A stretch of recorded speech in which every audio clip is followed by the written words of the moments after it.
Le travail qui va être présenté ce soir est évidemment parfaitement explicité dans son livre. Bon. Et pénétrer la géométrie sans avoir, je veux dire, fût-ce un aperçu de ces choses-là, c'est pas toujours facile.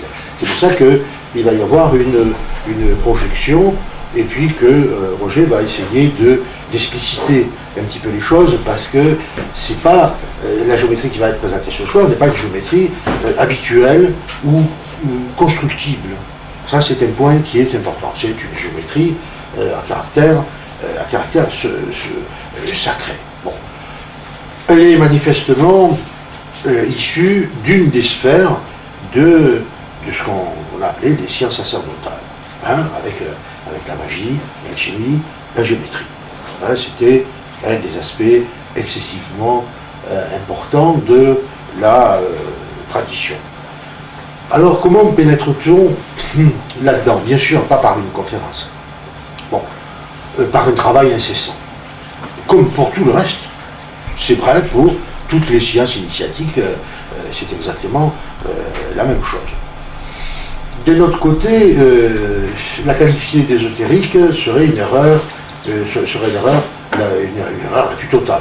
Bon, pourquoi? Parce que ça se différencie aussi par des règles simples, quelque part, de tout ce qui est généralement imaginé sur les pouvoirs, sur l'occultisme, sur différentes pâtisseries de ce genre est courante. Bon. Roger va surtout parler ce soir, et particulièrement, de d'une figure qui est une figure essentielle, qui s'appelle l'énéagramme. Donc Gurdjieff avait quelque part esquissé la chose. Et puis, je ne sais pas si tu parleras du labyrinthe, il y aura aussi l'exposé sur le labyrinthe, qui va montrer, quelque part montrer comment circulent les énergies. Hein. C'est pas dans la figure que circulent les énergies, dans la figuration, c'est dans le vide, qui est à l'intérieur des figurations. Ça, c'est un point qui est très important et qu'il faut comprendre. Bon. Alors, qu'est-ce qu'on peut dire de plus?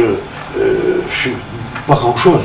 Sinon, dire qu'une fois qu'on a assisté à cette chose-là, on règle et on compare. Hein. Voilà, parce que, un peu comme pour l'alchimie, bon, c'est pas pour se parfumer l'âme ou l'esprit, c'est du travail. Ça se perçoit par le travail, et ce qui se perçoit est individuel. Là, on va exposer des signes et un tout petit peu de sens. Mais le sens, c'est ce qu'a chaque individu à l'intérieur de lui-même. À toi, Roger. Non, je vais parler de mon livre, hein. Je ne peux pas parler d'autre chose. C'est un livre, c'est le résultat de recherches qui ont duré plus de 40 ans. C'est-à-dire que c'est difficile d'en faire un petit raccourci, mais j'espère que le survol que je vais faire arrivera à donner un peu une idée du livre et peut-être à ceux qui l'ont déjà lu quelques exemples qui seront des éclaircissements, et pour ceux qui vont peut-être un jour le lire. Voilà. Bon. Alors, ce qui est très important, c'est le postulat principal de ce livre.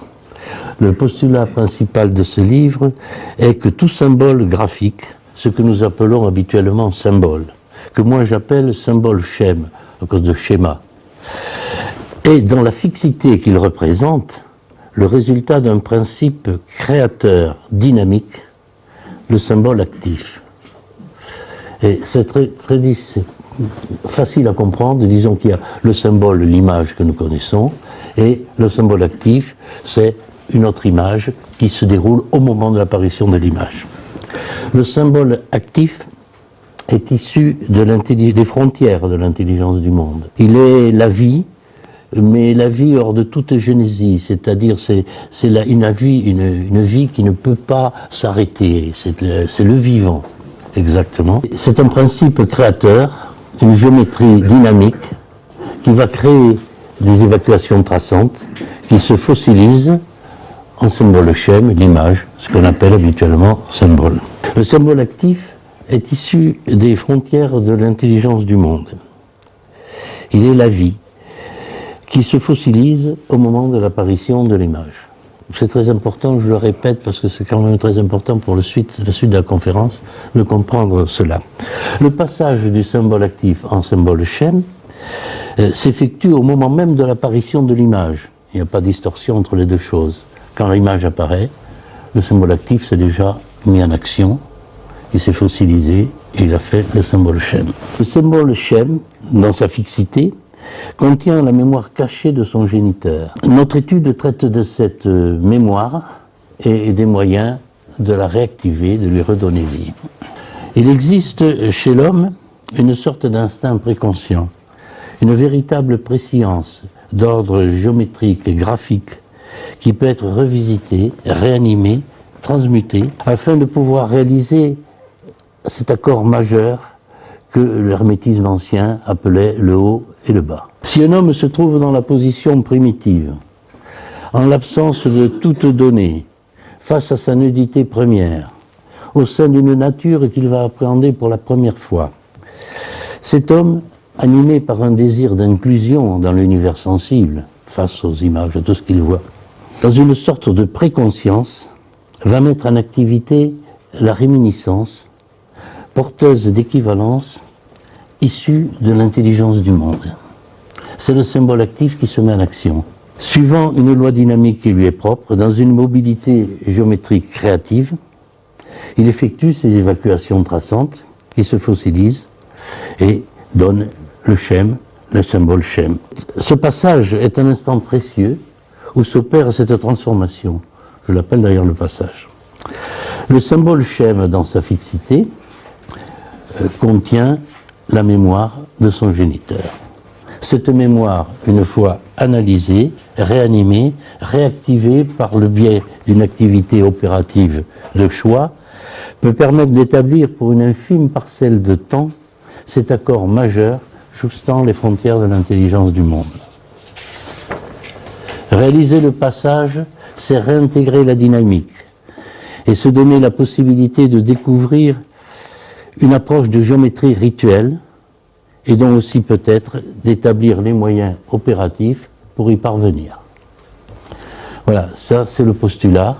Nous allons parler de la mémoire du symbole, celle qui est dans l'image, qui est cachée, les moyens géométriques pour activer cette mémoire, la rencontre de cette mémoire dans le labyrinthe, et ensuite de l'énéagramme, de sa construction et de sa puissance. Voilà, là c'est la géométrie de l'opérateur qui va rendre l'aspect géométrique au niveau du symbole actif, de s'approcher de l'intelligence du monde. Donc il faut puiser la mémoire et la transformer pour arriver aux frontières de l'intelligence du monde. Et cela se passe par la réminiscence de l'homme au moment où il se pose des questions. À partir de quelques images, nous allons explorer la mémoire du symbole. Et ici, nous avons un symbole énergétique que l'on retrouve un peu partout dans l'archéologie. Le voici ici dans une salle préhistorique où, le matin du solstice d'hiver, un rayon de soleil pénètre par le toit et vient se poser sur l'image spiralée, comme s'il venait rechercher dans le symbole la puissance. Le soleil viendrait rechercher la puissance de la lumière. Ce symbole est le produit d'évacuation traçante.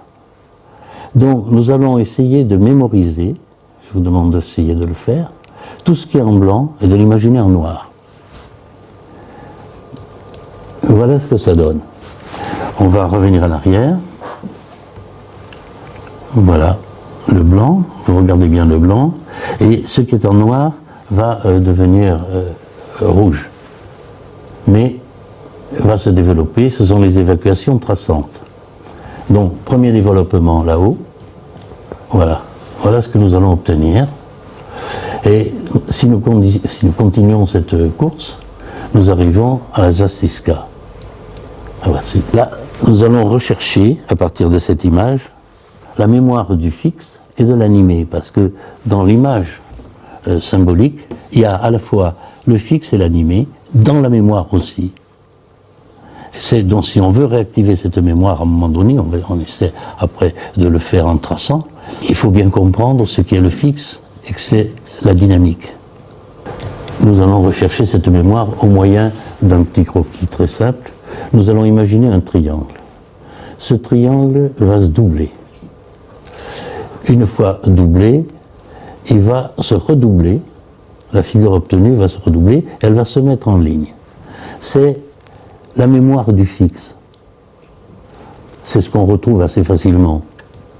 Ici, voilà la mémoire de l'animé. Même processus, mais les deux triangles, la dynamique entraîne un espace, un intervalle qu'on va retrouver tout au long de la conférence. C'est très important puisque c'est ça la dynamique. C'est ça la force extraordinaire qui va nous aider, que nous allons essayer de comprendre. Donc revenons à la mémoire du fixe. Alors la mémoire du fixe, cette figure obtenue, que vous trouverez en archéologie assez facilement, la voici ici doublée. Elle se double, elle va se doubler sur elle-même, elle va tourner autour du point indiqué par la flèche. La voici qui tourne, elle tourne, elle tourne, les bords vont se rapprocher et ils vont donner cette figure. Et cette figure, c'est l'image même de la fixité. C'est 4 carrés. 4 carrés dans un carré. On ne va pas être plus fixe. C'est une image, pour certains, c'est l'allégorie de la Terre. Bon, voici la mémoire de l'animé. Alors la mémoire de l'animé, elle a effectivement cette petite distorsion que nous avons vue tout à l'heure, qui est due à l'intervalle. La voici, elle va elle-même se doubler, elle va tourner autour d'un centre ici, et la voici, elle tourne, les deux bords vont se rapprocher, et nous avons la zaciska que nous avions tout à l'heure, un peu plus géométrisée, c'est tout. Là voilà dans l'archéologie, ça ce sont des pierres de réemploi qui se trouvent à Venise, et issues de Torcide. Nous apercevons que la préscience des gens qui travaillaient la pierre avaient vu la fixité ici, et ils avaient vu la dynamique qui est là. Et qui est aussi ici, d'ailleurs, mais sur une forme un peu différente, mais qui existe également. Alors, la voici ici dans une mosaïque romaine. Vous apercevez qu'elle est développée en plusieurs sens, la zaciska toujours. Hein. Vous avez le fixe qui est indiqué ici dans ces parties, la dynamique, et les fixes vont donner la dynamique. Donc, les gens qui ont tracé ces mosaïques, c'est pas le fait qu'ils avaient la connaissance du fixe ou de l'animé, ça on ne le sait pas, mais ce qu'ils savaient, ils avaient la préscience des choses. La préscience qu'on perd facilement. Voici ici le plafond d'une tombe de Maya en Égypte. On s'aperçoit ici, indiqué par une roue, hein, c'est le fixe, elle ne tourne pas, et vous avez ici le fixe, vous retrouvez toujours la même image. Et voici ici, sur le retour du soleil, la dynamique est là, elle fonctionne. Paul de Cyclade, 2000 ans avant Jésus-Christ. La revoici de nouveau en Égypte, dans la stèle de Panem. Et alors, c'est l'image que nous avons vue tout à l'heure, au départ. Nous avons vu ces courbes, et nous avons vu les échappées qui se sont formées. Tout ça, c'est un rappel de l'archéologie. Voici ici la coupe attique avec Pelée et Tétis, dont la même forme que l'on retrouve, là voilà exactement. Donc on a fini un peu notre étude sur les premières images que je vous ai montrées. Nous allons passer à la géométrie. Voici donc la géométrie, avec une image allégorique de la géométrie du XVe siècle. Alors notre géométrie n'est pas constructible, comme l'a très bien dit François tout à l'heure. C'est une géométrie rituelle, à vocation spirituelle et initiatique. Il n'est pas question de construire à partir de cette géométrie. On pourrait le faire, mais à ce moment-là, les choses deviennent statiques. On revient à la fixité.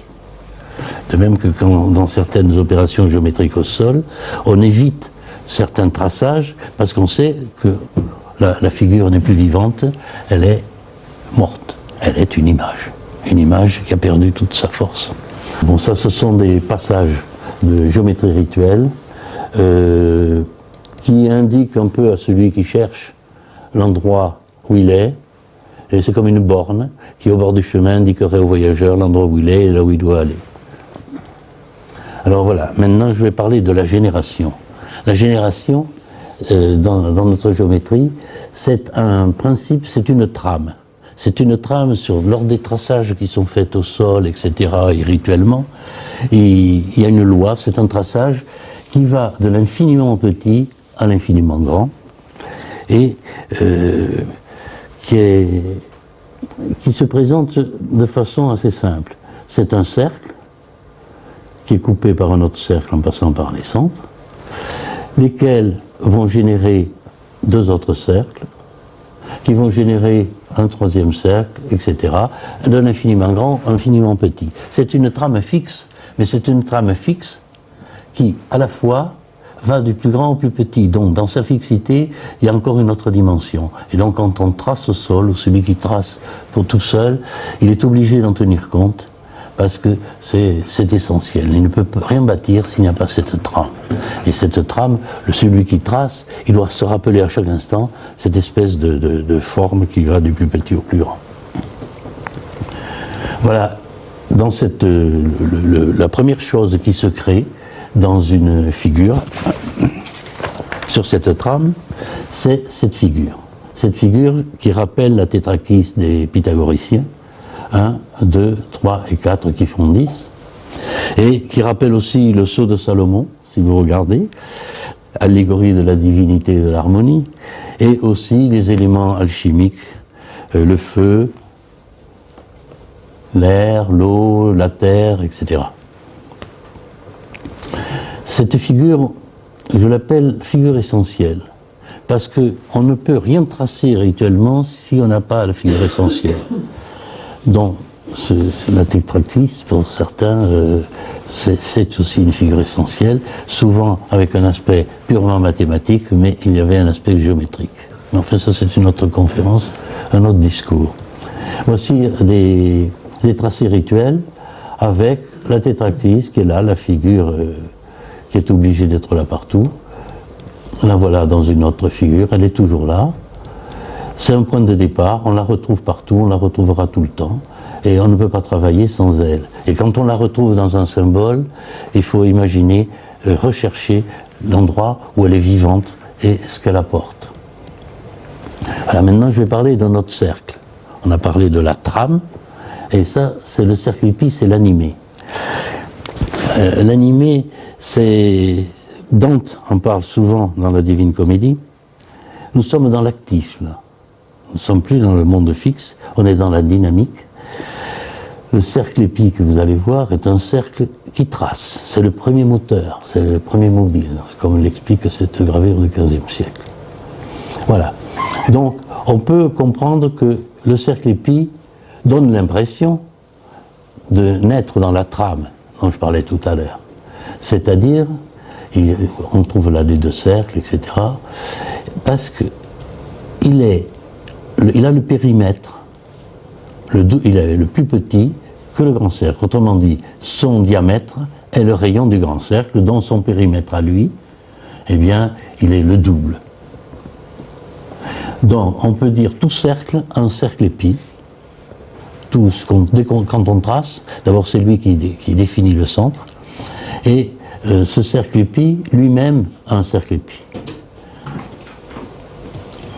Alors voilà, le cercle épi, on peut l'imaginer comme un point, une droite, qui tout d'un coup se serait mis en forme de cercle, et les deux extrémités de la droite donneraient un point incandescent, un traceur. Il est lui le véritable géomètre, ce cercle. Ce point traceur, incandescent, va créer toute la géométrie de l'animé. C'est lui le vivant. Alors, d'apparence, le cercle épi se love dans les cercles générateurs, mais en fait, il donne cette impression, mais en fait, la génération qu'on a tracée, le fixe, n'existerait pas si le cercle épi n'avait pas travaillé. Donc, on peut dire que le cercle épi est l'enfant qui est le père de son géniteur. C'est une conception un peu difficile à comprendre, mais c'est... Voilà. Alors je vais montrer quelques éléments du cercle épi, donc qui est un cercle traceur, qui est un géomètre. Voilà, le cercle épi, il est dans ce cercle, il va tourner comme ça, il va s'appuyer de C, B, A, et en montant, son point incandescent qui est ici, eh bien, il va tracer le diamètre. Il ne bougera pas, il sera toujours là, le cercle aura beau tourner autour. Alors, évidemment, avec des bouts de carton, je pourrais vous l'expliquer mieux. Voici, vous voyez, le voilà qui tourne autour, il monte, mais son cercle épi va rester là. Ce qui fait que quand il arrivera à ce point-là, bien, il sera au milieu. Et le cercle épi, le point traceur, aura suivi cette ligne.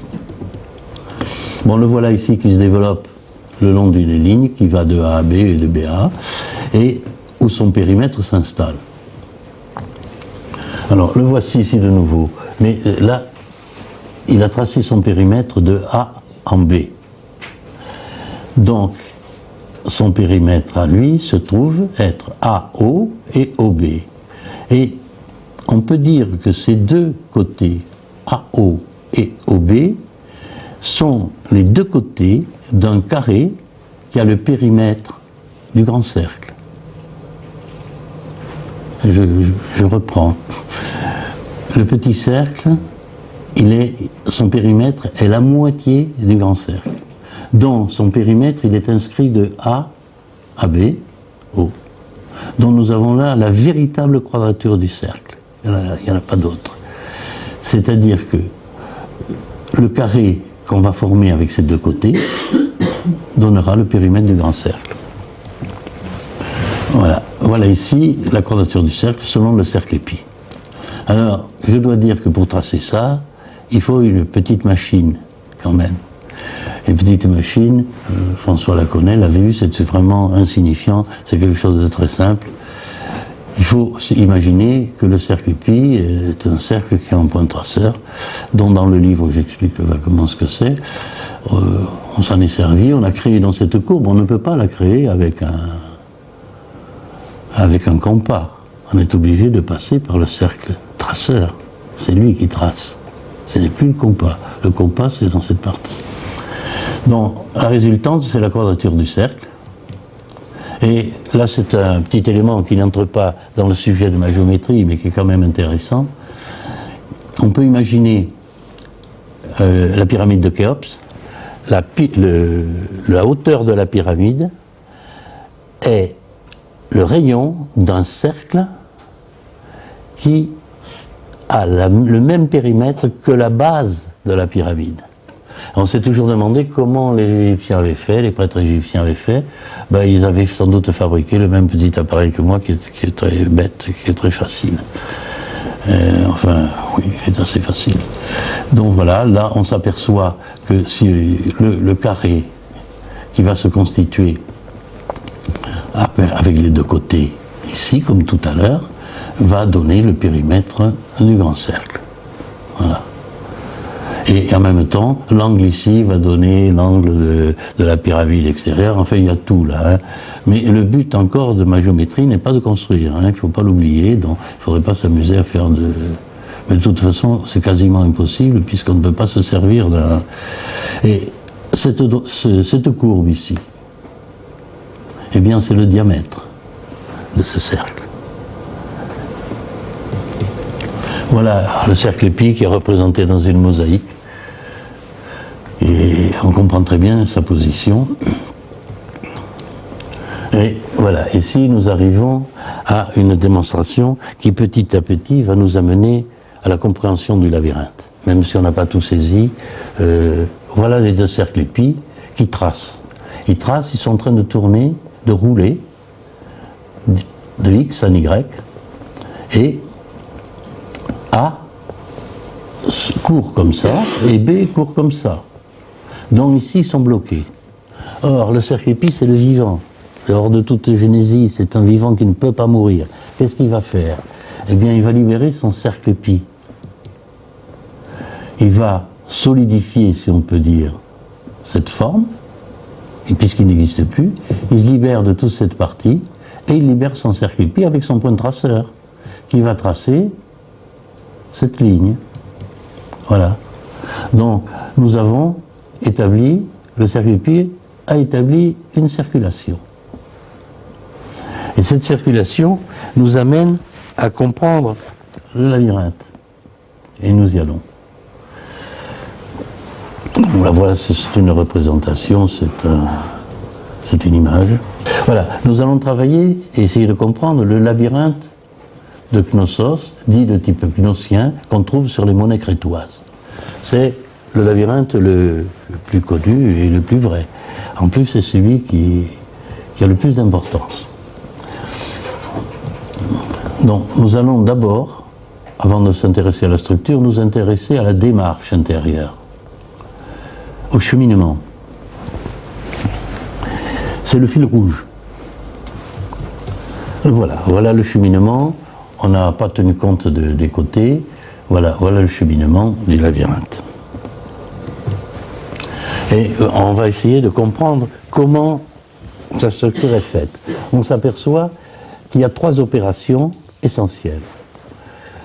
Le désir, la puissance du désir, le désir dans le sens profond du terme, le désir désiré, si vous voulez, va directement vers le centre, il arrive au point de recherche. Mais là, c'est le feu, il peut être brûlé, donc il va contourner ce point. Et ici, il ne peut plus repartir par là, on ne peut pas se piétiner lui-même.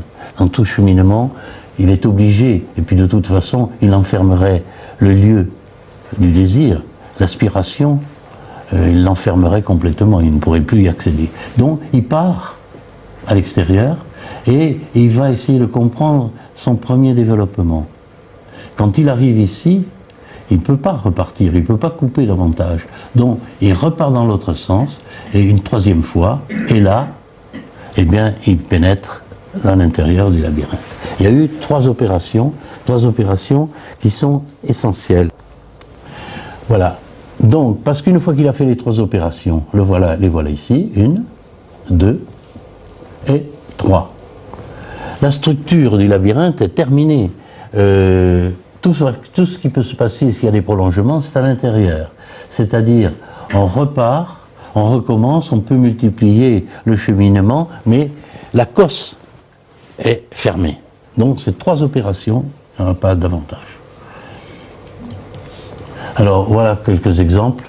Ça, c'est dans un labyrinthe alchimique qui est très connu. C'est l'appréhension centrale, c'est toujours le désir d'aller vers le centre. Donc, le premier geste, c'est, malgré tous ces rajouts qui ont été faits, on passe une première fois au-dessus du centre, parce que là, on n'y est pas tout à fait passé, donc on passe, et ensuite, on repart, on repasse une autre fois au-dessus du centre, et ici, on repart une 3e fois, et on pénètre finalement au centre. Donc là, la structure même, on ne refait rien à l'intérieur, mais c'est toujours 3 opérations. Bon, voilà encore dans un autre labyrinthe, celui de Saint-Omer, qui est connu. C'est aussi appréhension centrale, le désir est le même, mais chaque fois qu'on passe au-dessus de la croix, eh bien, une première opération a lieu. On repasse une seconde fois au-dessus, c'est la seconde opération, et voilà la 3e opération. Non seulement la cosse est terminée, mais en plus là, il ne s'est rien passé. Une fois à l'intérieur. Et voilà ici le labyrinthe de Bayeux, qui ressemble beaucoup au labyrinthe grec, puisqu'il est toujours appréhension centrale. Une première fois, on tourne autour du centre désiré. On repart avec une seule fois, on passe au-dessus de nouveau. Et après, on repart encore, et on repasse une seule fois, et les 3 opérations sont réunies. Mais dès qu'on arrive là, il peut se passer de nouveau d'autres labyrinthes encore à l'intérieur. La cosse est finie. Voilà, c'est les 3 opérations, les voilà, du labyrinthe appréhension centrale. Alors ici, c'est une autre chose. C'est l'appréhension périphérique. Elle est de type allégorique parce qu'elle n'existe que pour représenter l'idée du labyrinthe. Celui appréhension centrale. Donc, parce qu'on part de l'extérieur et progressivement, il y a un cheminement presque hélicoïdal et on arrive au centre. c'est la notion la plus simple du labyrinthe. C'est pour ça qu'il est allégorique par rapport à l'autre. Celui qui nous intéresse, c'est plus l'autre. Le voilà ici, tel qu'il se dessinait dans certaines cayennes opératives de bâtisseurs de cathédrales, et parce que c'était plutôt un tour de force de géométrie qu'on montrait au récipiendaire qui était dans le coin pour l'influencer et lui donner, disons, conscience de son initiation. Mais il ne faut pas oublier que les créateurs, les gens qui ont travaillé à la construction des cathédrales, c'est eux aussi qui nous ont laissé la marque des vrais labyrinthes. Celui-ci était une allégorie, donc plus liée à un jeu rituelique. Le voilà ici, le seul endroit où il était comme ça, c'est dans le labyrinthe de la cathédrale de Reims, où il y a les bâtisseurs qui sont ici. Et en fait, quand on étudie le circuit, c'est aussi un labyrinthe de type allégorique, et d'autant plus qu'on y retrouve tout l'apprentissage du bâtisseur. Donc voici ici l'appréhension centrale de type hypnotien, l'appréhension périphérique de type allégorique. Évidemment, c'est celle-là qui nous intéresse le plus, et c'est sur celle-là que nous allons revenir, puisque il y a un côté sauvage, je veux dire, c'est presque la mystique sauvage, c'est le désir d'entrer de force, d'aller vers la brûlure, vers le danger, et puis après, on décante progressivement, on s'éloigne, et on revient après décantation. On a étudié le passage, l'itinéraire, nous allons étudier les côtés. Et ces côtés sont très intéressants.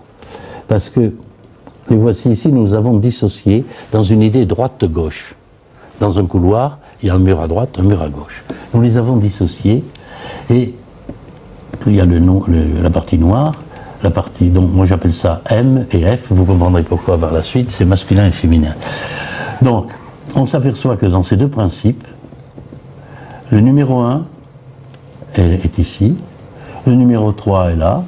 Ils sont placés différemment, mais toutes les représentations sont identiques. C'est-à-dire que dans le principe masculin et dans le principe féminin, les images, si vous voulez, qui appartiennent au labyrinthe, sont répercutées, mais à des emplacements différents. Voilà. Donc on trouvera quand même une petite différence dans les deux. C'est-à-dire qu'il y a un petit couloir ici, où droite et gauche, c'est la même chose, et ici, droite et gauche, c'est la même chose. Moi, j'appelle ces points les points de détermination et d'accession, qui sont eux aussi placés, c'est-à-dire une identité parfaite entre le masculin et le féminin, y compris dans l'entrée. Ça, c'est la détermination, c'est là où on a le désir. Et à l'arrivée ici, c'est l'accession. Donc, on a remis les chiffres, les voilà ici, expliqués. Et évidemment, ce point rouge qui est ici, s'il n'existait pas, le labyrinthe n'existerait pas, puisqu'on irait, ce serait la voie royale. Voilà, je vais parler d'un vase qui, après avoir étudié pendant longtemps les labyrinthes, je me suis intéressé au vase étrusque de Tagliatelle. C'est un personnage qui, à sa mort, a fait mettre dans sa tombe ce vase qu'il avait gravé. Et voici quelques éléments de sa gravure. Et je ferai remarquer, par exemple, ici, c'est une allégorie rituelle, d'un rituel qui est perdu. Hein. J'ai travaillé dessus, mais il faudrait écrire un livre. Donc on n'en parlera pas. Et ça rappelle en même temps l'Énéide de Virgile. Et on va regarder le sexe, le pénis de cet homme et l'image du labyrinthe.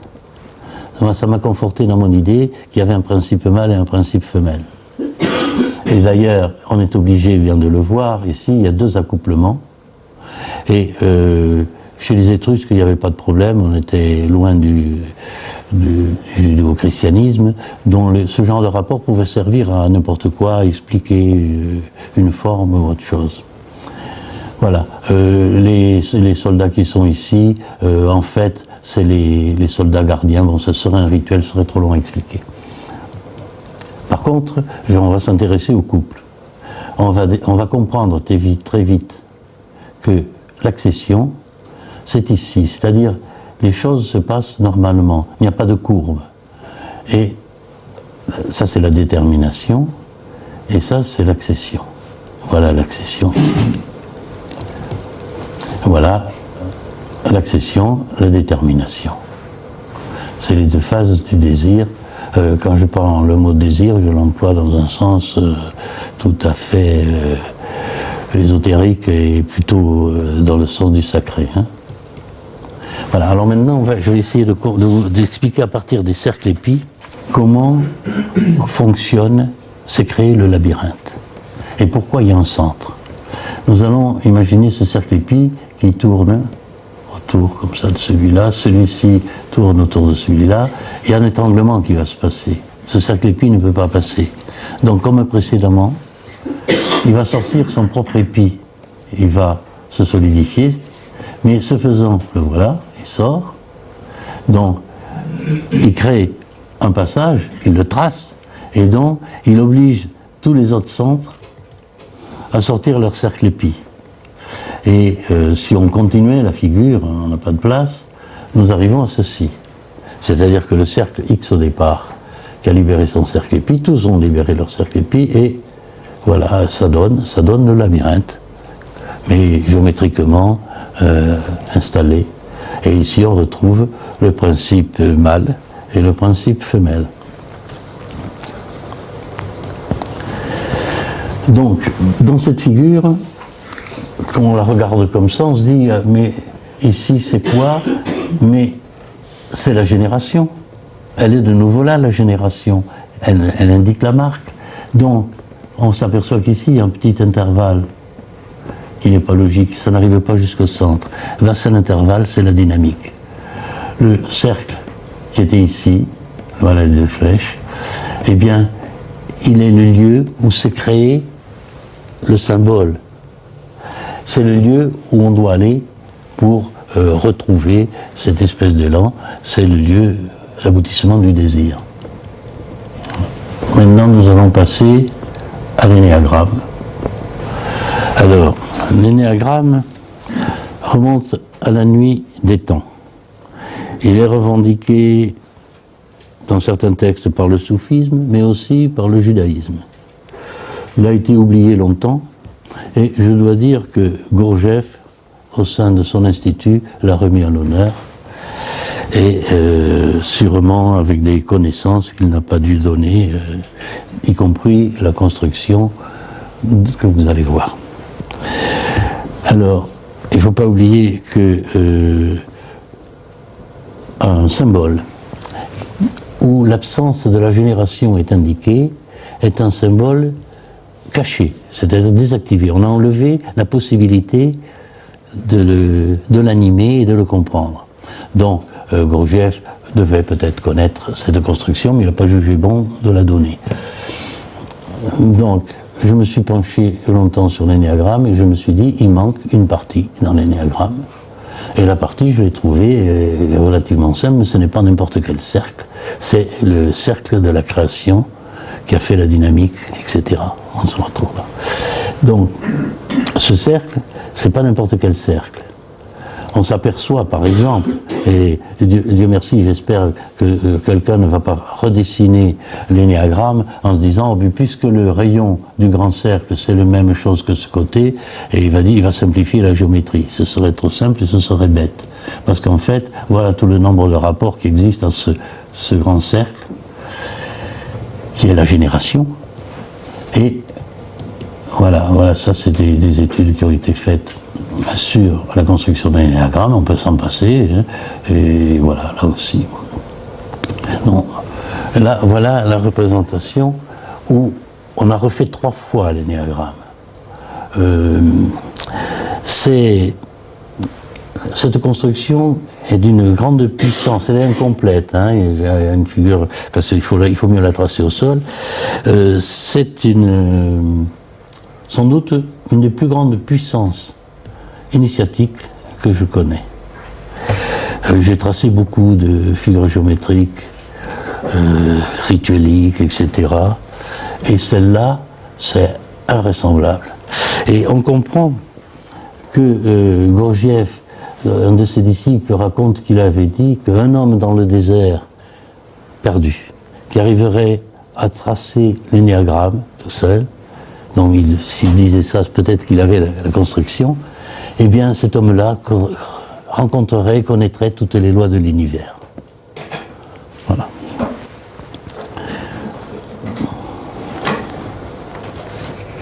Alors, voilà, Gurdjieff faisait danser ses disciples sur l'énéagramme, ce qui était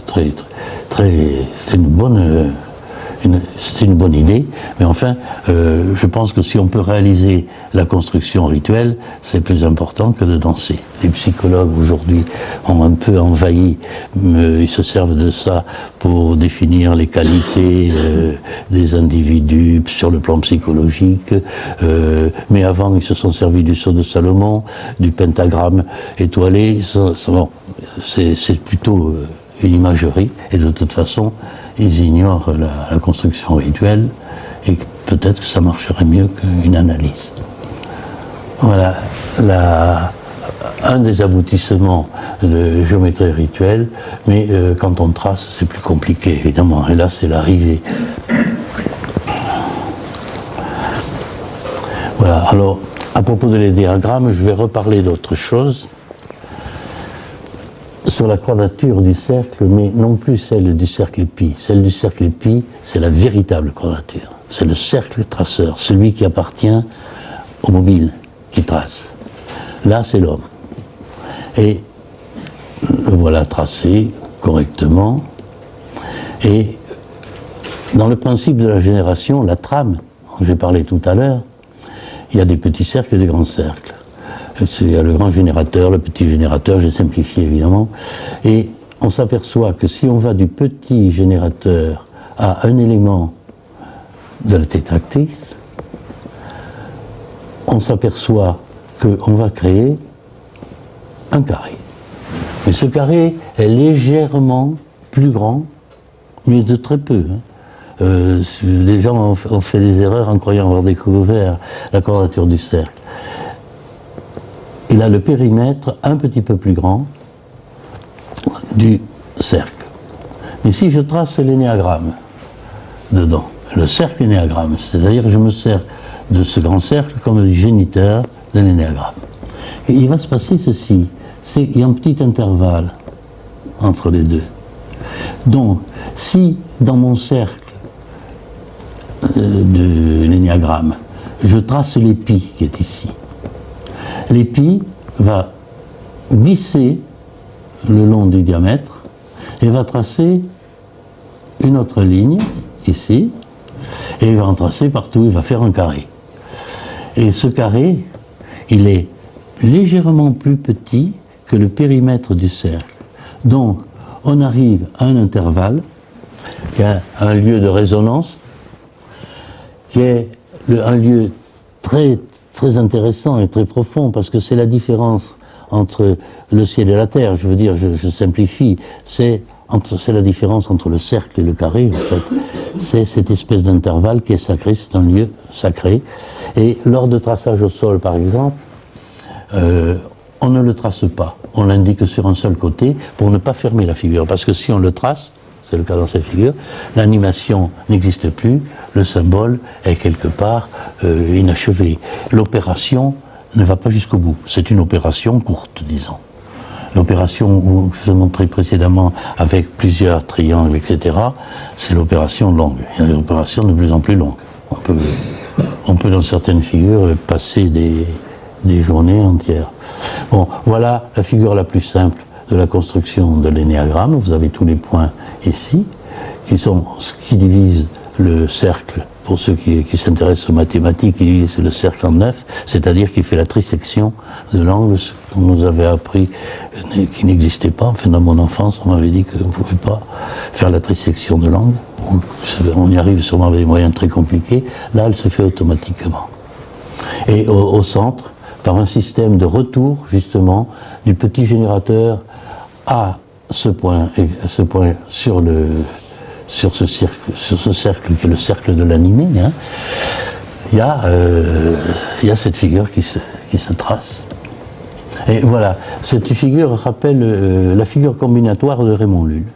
C'est un peu comme si Raymond Lull avait connu le principe de l'énéagramme, et ce n'est pas impossible, puisque au Xe et XIIe siècle, vraisemblablement, il y a des gens qui connaissaient cette construction, soit qui viennent des milieux soufis, soit qui viennent des milieux judaïques. Et la figure combinatoire de Raymond Lull, c'est une figure sensationnelle, parce qu'il se posait des questions. Il y a le double trait qui est ici, c'est la fixité. Par contre, tout le reste bouge. Et il posait des questions d'ordre sacré, et la réponse se faisait en manipulant la figure. C'est-à-dire que la figure, ici, tournait et se positionnait, donnait la réponse à la question théologique. Voilà. Voilà, j'ai fait subir une succession de cercles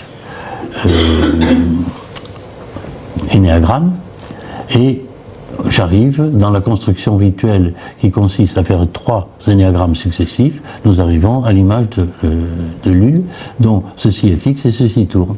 Et ceci, là, nous sommes en plein dans l'animé, c'est-à-dire que si on le traçait au sol, eh bien, nous serions en pleine animation. Mais pour cela, il faut quand même se ressouvenir de quantité de choses qui sont dans la géométrie. Parce que il y a un moyen de d'activer à la fin d'une opération rituelle ce qui se fait, c'est-à-dire on trace un cercle qui s'appelle le cercle d'or, qui est un cercle qui a un intervalle, c'est-à-dire on coupe la droite au niveau du rapport du nombre d'or, et il y a un moyen pour avoir un intervalle qui se crée, c'est-à-dire c'est un retour à la trame principale, et ça permet d'évacuer, parce que ce cercle ici est le dernier cercle épi de la construction. Donc tout ça part. À ce moment-là, on efface la figure, on la fait disparaître. Voilà. Voilà un tracé rituel, avec toujours derrière la figure essentielle qui est nécessaire.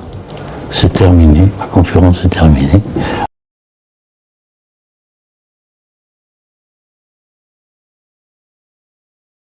La définition du cercle épi. Bon, pourquoi je l'ai appelé épi? Parce que c'est un cercle qui est dans l'autre, c'est un épi.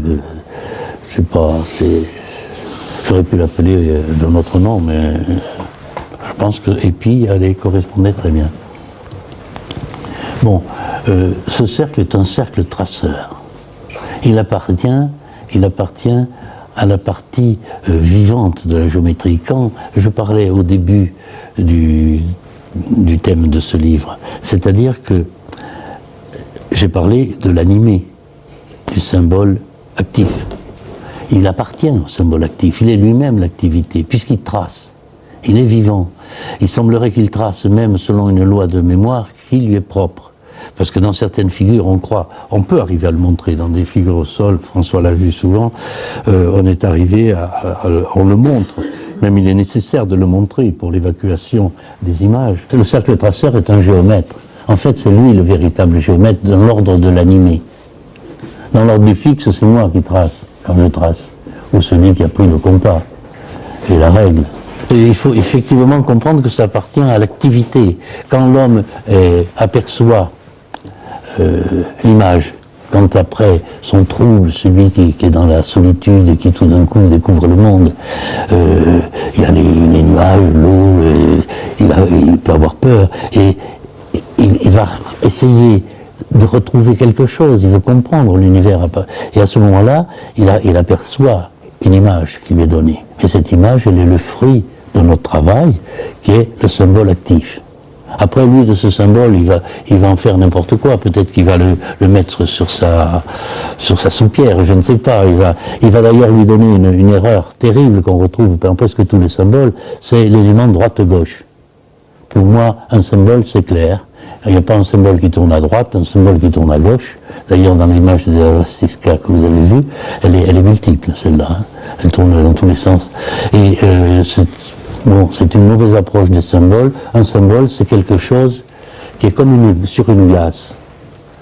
On ne peut pas imaginer un symbole, non, alors on le voit sur le papier, mais c'est une glace. Quand vous êtes d'un côté, il tourne à droite. Quand vous êtes d'un autre côté, il tourne à gauche. Pour moi, le symbole, c'est ça. Ce cercle traceur, il vit au sein de la génération, il se cache dedans, il vit, mais il crée la génération lui-même. Dans certains cas, il utilise la trame pour se déplacer, mais la trame, c'est lui qui l'a créée. Bon, là par exemple, ici dans cette figure, bien, il s'est fixé là-dessus en tournant comme ça, ben, il a créé le cercle. Mais s'il veut, dans la figure suivante, ben, il s'appuie sur ce cercle. Le cercle épi, c'est l'indépendance, c'est la liberté, c'est la vie. La vie, pas celle que nous connaissons, qui est mortelle, mais c'est la vie réelle. Celle qui n'a pas de mort, qui n'a pas de fin, qui n'a pas de commencement. Et même quand le cercle épi se libère et qui s'échappe, quand l'épi libère son épi, quelque part, forcément, s'il en prouve la nécessité, s'il a besoin pour dessiner, parce qu'il dessine, il se reprend, il se reforme, il se refait. Il n'y a pas de mort. C'est la vie hors de toute génésie. Il n'y a pas d'œuf et de poule. Par contre, dans le symbole, il y a... Il ne prendra pas n'importe quelle direction, quand même. Il appartient à l'intelligence du monde. Nous ne pouvons pas mais on peut l'apercevoir, le maîtriser, le sortir. Il y a des pages et des pages de gravures que j'ai pu faire. J'ai passé 40 ans. Donc, ça, effectivement, je le capte, j'arrive à faire des choses. Avec François, nous avons assisté à des journées entières. On a vu des choses assez extraordinaires dans ce domaine. Voilà. Ce qu'il faut dire, bien sûr, c'est que il faut voir un tracé géométrique. C'est comme si on va s'adresser à une autre science. Bon, l'alchimiste, comme j'ai tenté de le faire une fois ici, essayer d'expliquer ce qu'il fait. Bon, il faut être dans le laboratoire de la géométrie et puis voir comment ces choses-là se passent. Là, la partie, on pourrait dire, opérative est inséparable de la partie, on pourrait dire, intellectuelle ou explicative.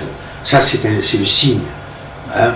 Alors, ici, on essaie d'expliquer, Roger essaie d'expliquer le sens des choses, mais le sens, c'est aussi une intuition, c'est une saisine, quelque part, de l'ensemble. C'est donc ce qui est dans l'infiguré. Quand on va parler des cercles épis, comme dit Roger, qui vont se défaire, qui vont, etc., etc., bon, c'est l'infiguré, c'est l'invisible, c'est sur cet invisible que se trame, quelque part, on pourrait dire, le mandala, la coquille. C'est-à-dire que quand on voit un symbole, on voit un mandala. Bon, on se dit, eh tiens, je vais le suivre. Bon, en réalité, c'est pas lui qu'il faut suivre. Ce sont les intervalles. C'est ce que vont tracer à l'intérieur, comme on l'a vu dans le labyrinthe, quelque part. Ce qui est important dans le labyrinthe, c'est pas tellement le labyrinthe, bien sûr, mais s'il n'était pas là, il ne pourrait pas y avoir de circulation, mais c'est dans cet invisible. À l'intérieur de cet invisible, ce qu'on ne voit pas, de cet intervalle, quelque part, c'est là-dedans que va circuler et qu'est la véritable énergie, comme lorsqu'on a fini toute la figure, comme l'a montré Roger tout à l'heure, de l'énéagramme, elle va servir à tracer un intervalle qui est infime, évidemment ici il est tout petit, donc il est infime, mais cet intervalle qui est la quadrature, quelque part, la quadrature est un intervalle. Et dans cet intervalle, c'est au fond de là que tout repart, ou que tout part, mais on est obligé de tracer toute la figure, quelque part, pour le mettre en évidence. Mais on voit que ce sont des intervalles, ce sont des invisibles. Alors, ça, ce sont des aspects, on pourrait dire, c'est ce qu'on peut exprimer de la chose. Bon, il est évident que c'est une philosophie, c'est une réflexion, c'est un travail. Lorsque on va s'armer de patience, évidemment, avec pour guide ce livre-là, et puis qu'on va commencer à tracer, les choses vont apparaître. Pourquoi? Parce que le sens, en dehors des signes qui sont marqués ici, le sens est individuel. On accède au sens individuellement. C'est dans l'intériorité de l'être, dans, on pourrait dire cette chose qui est l'intime, qui ne peut partager avec personne d'autre, bon, que le feu de la compréhension de ces choses-là va jaillir. Alors, ces choses-là veulent dire quoi? Elles veulent dire, quelque part, le rapport qu'il peut y avoir entre tout ce que nous considérons comme fixe et l'énorme effervescence de l'ébullition des choses. Tout était énormément effervescent, parce que qu'est-ce qui peut ne pas être géométrisé? Tout. Tout est géométrisable. Évidemment, pas forcément de cette façon. Mais il n'y a rien, que ce soit des atomes jusqu'au système galactique, on va voir que tout rentre dans le cadre de la géométrie. Avec la géométrie constructive et les 5 figures platoniciennes, évidemment. Bon, mais ça, c'est encore une autre chose. Parce que là, on est, quelque part, lorsqu'on commence à voir comment fonctionne la chose, et c'est pas facile, il faut bien l'admettre, dans, je ne vais pas prononcer le nom en français, mais dans une magia. Cette chose-là, en fait, il y a à l'intérieur de tout ça, là, le véritable sens des sauts, on va dire magiques, comme on a vu tout à l'heure par les deux triangles entrelacés, la croix, etc. Bon, le saut du martinisme.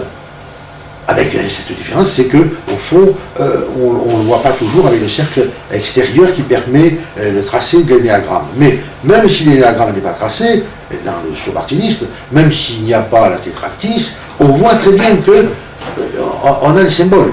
Les symboles sont là, il y en a tout au moins 2, le saut de Salomon et la croix. Se rajoute après, dans la tradition pythagoricienne, évidemment, et kabbalistique, les 10 points qu'on voit là-dedans, qui sont aussi les 10 séphirotes, bien sûr, hein, voilà.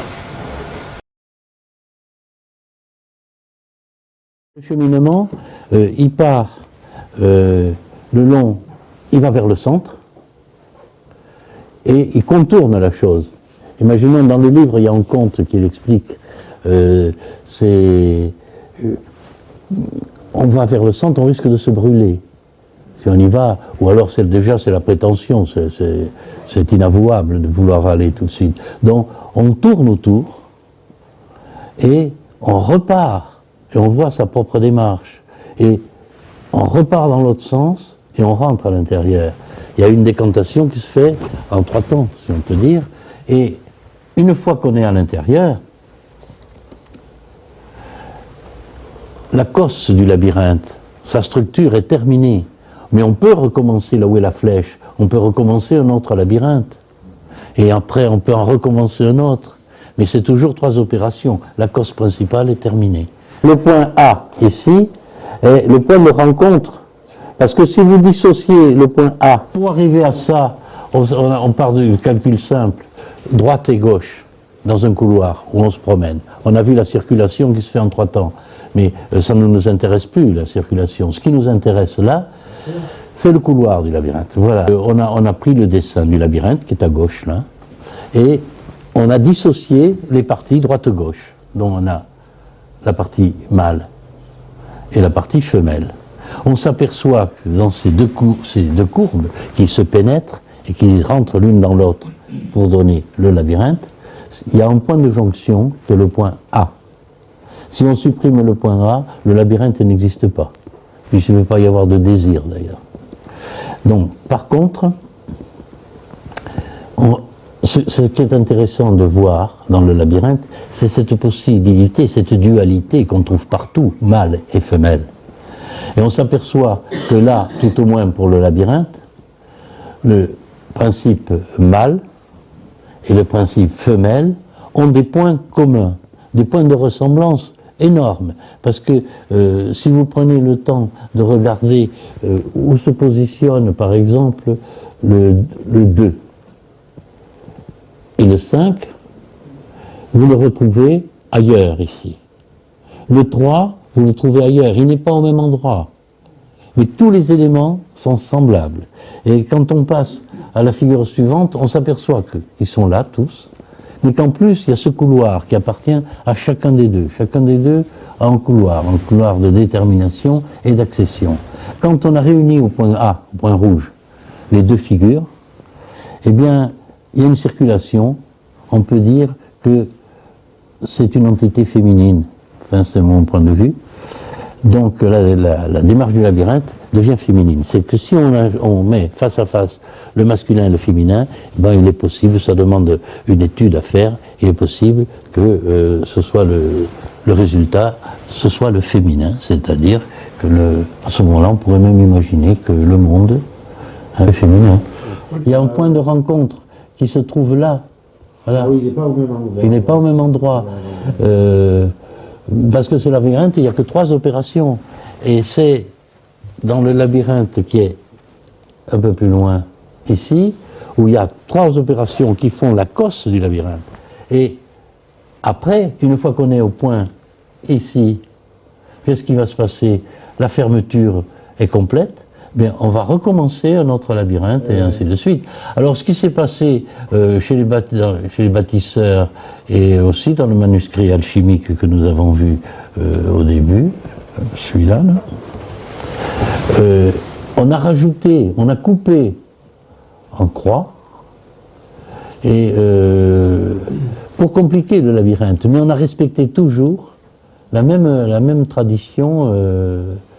Il n'y a pas d'autre solution de toute façon, il n'y a que trois possibilités. Voilà. Il n'y a que 3 opérations, même dans le labyrinthe qui est allégorique, il y a aussi trois positions. On peut pas. Alors il existe d'autres labyrinthes dans le livre. Mon but n'était pas de faire un livre sur les labyrinthes, bien que j'ai toute la documentation sur tous les labyrinthes du monde. Mais tous les autres sont des labyrinthes de remplissage, ce sont des jeux. Même les jardins, beaucoup de jardins en Angleterre et ailleurs, ce sont des jeux, ne sont pas... jusqu'à présent, il y en a eu très peu qui étaient représentatifs. Peut-être en Grèce, dans l'Antiquité, il y en a eu, qui étaient représentatifs du système de Knossos. Oui, celui de Chartres aussi, oui, il est dans le livre d'ailleurs. Celui de Chartres, il y a aussi 3 opérations, il est parfait. Il fait dans ce... Bon, ce que j'ai rejeté, c'est ce qui était une partition, c'est-à-dire, par exemple, je vais donner un détail. À Pompéi, il y a une salle, un très beau lieu, je crois qu'elle est fermée maintenant, on ne peut plus la voir, où il y a un labyrinthe de remplissage. C'est une allégorie. Il y a un minotaure au milieu, tout ça. Mais dans la même maison, qui était sans doute la maison d'un initié, il y avait une pierre qui était posée au mur, avec simplement le vrai labyrinthe dessiné, celui où il y a l'accession centrale. Alors que le reste, il s'était amusé, c'était son salon où il recevait tout le monde profane et les autres. Et là, il avait tenu à indiquer. Et cette fameuse pierre, je suis allé la chercher à Naples, au musée archéologique, après les inondations. Et j'ai grimpé tous les étages, on me présentait docteur, professeur, etc. Toujours comme on peut faire en Italie. Et finalement, on ne l'a jamais retrouvé. Je suis arrivé à quelqu'un qui était un des directeurs qui m'a dit, vous savez, il y a eu beaucoup de vols. Voilà. Donc, même là où c'était représentatif de façon allégorique, il y avait l'idée quand même derrière, et c'est ce qu'on voit dans les rituels compagnoniques des bâtisseurs, où on s'aperçoit qu'ils avaient ce labyrinthe qui est quand même assez exceptionnel, mais qui est une allégorie du labyrinthe. Par ailleurs, quand ils le construisaient dans une église ou une cathédrale, ils faisaient appréhension centrale. Et là, c'était surtout pour impressionner. C'est d'une très grande habilité. Je l'ai reconstitué, parce que ça, on ne le trouve pas nulle part. Et on a très peu de documents. C'est assez curieux. Dans certaines sociétés initiatiques, ça a été même effacé dans les sociétés initiatiques. Or, c'était celui-là ou l'autre, parce qu'évidemment, on n'a pas de preuves, mais ça remplaçait, c'était au centre. Ça avait un certain sens, et tout ça s'est perdu. Oui, ce qu'on peut dire aussi, c'est que le labyrinthe, c'est un symbole, c'est un rare symbole d'ailleurs, que l'on peut pénétrer. Oui, on peut pénétrer. On peut le perdre de vue. Oui, oui. Les autres symboles sont graphiquement visibles, sont traçables, mais ils ne sont pas pénétrables. Donc on le voit à Chartres, En fait, le but du pèlerinage, c'est de suivre le tracé. Or, suivre ici le aussi. tracé d'un labyrinthe, c'est pas quelque chose d'innocent. C'est, je veux dire, il y a quelque part, quand on entre dans cette circulation intérieure dont on a parlé tout à l'heure, bon, il y a une reliance de l'homme avec quelque chose d'autre. Voilà, il y a un lieu de mémoire qui est le sang X, qui a libéré le premier son cercle pi. C'est-à-dire que on accède dans un lieu où s'est passé un événement. C'est comme l'intervalle que je montrais du carré, qui est une fausse quadrature. Eh bien, c'est pareil. La véritable quadrature, elle existe. La preuve, ben, non, on l'a faite. Enfin, je veux dire, c'est pas seulement, on ne peut pas le faire avec un compas habituel. Voilà. Il y a une confusion comme ça, il y a beaucoup de confusions qui sont entretenues, même par des gens plus savants que moi, certes, moi je ne suis pas savant, mais par exemple, j'ai refait un jour dans ma vie tous les calculs du nombre d'or à la main. Quelques années après, il y a eu un film qui est sorti, je ne sais pas si vous l'avez vu, qui s'appelle Pi. Et on voit le type, il prend une perceuse et se la passe dans le crâne, il devient fou. Et bon, j'ai refait tout ça, je me suis rendu compte que les savants, les gens, même c'est toujours dans les livres à l'heure actuelle, les gens qui ont écrit sur le nombre d'or, etc., ce sont des mathématiciens et ils ont fait ce que font certains philosophes, c'est-à-dire ils ont sauté une marche à un moment donné, parce qu'ils étaient pressés d'arriver au but. Ils veulent tellement arriver à démontrer qu'ils sont intelligents. Ça s'est fait au moment de la Renaissance. Il y a un calcul qui a dû être fait par des gens, mais ils ne l'ont pas écrit, ils ont dû le faire aussi lentement que moi. Donc ça, il y a plein de choses comme ça qui existent et qui entretiennent une mauvaise idée.